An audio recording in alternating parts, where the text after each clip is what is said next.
नोखा में गौ सेवक संत पद्माराम कुलरिया की स्मृति में कार्यक्रम आयोजित हुआ है और इस दौरान राज्यपाल कलराज मिश्र भी वीसी के जरिए गौ सेवक संत पद्माराम कुलरिया की स्मृति में बने स्मारक का उन्होंने लोकार्पण किया है। साथ ही कार्यक्रम में हेलीकॉप्टर से पुष्प वर्षा भी की गई। इससे पहले योग गुरु बाबा रामदेव के योग का सेशन भी आयोजित किया गया, जहाँ उन्होंने योग के फायदे बताए। आमजन सबसे बड़ी आवश्यकता है कि एक महिला यदि परिवार में शिक्षित हो जाती है तो पूरे परिवार को वह शिक्षित कर देती है। एक बालिका के शिक्षित होने का अर्थ ये पूरे समाज का शिक्षित होना।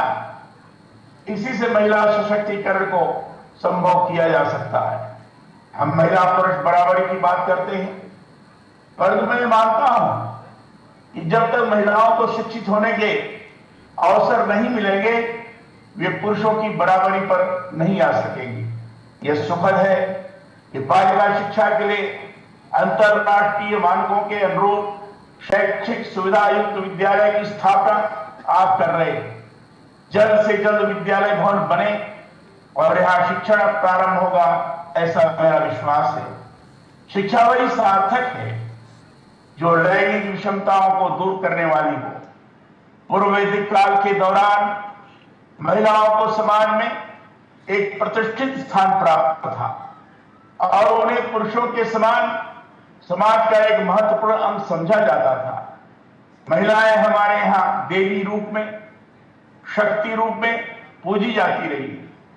गार्गी, मैत्रेयी, लोपामुद्रा, सुलभा, वाचकनवी, लीलावती इत्यादि विदुषी महिलाओं के हमारे देश में धीरे धीरे महिलाओं के महत्व को हमने नकार दिया।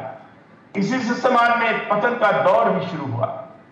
केंद्र सरकार ने बेटी बचाओ बेटी पढ़ाओ की शुरुआत देश भर में की और इससे बहुत सकारात्मक बदलाव समाज में आया है।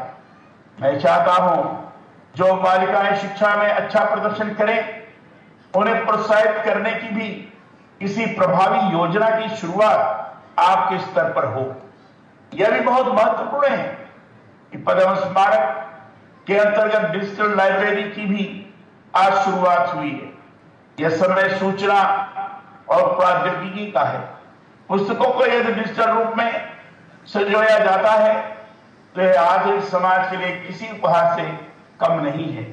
पर जरूरी यह भी है कि विश्व भर की बेहतरीन पुस्तकों के ई संस्करण आप इस डिजिटल लाइब्रेरी में सुरक्षित करें। मैं चाहता हूं यह पुस्तकालय आप निर्मित कर रहे हैं, यह सूचना और संचार प्रौद्योगिकी तकनीक से देश भर में अपने आप में अनूठा हो।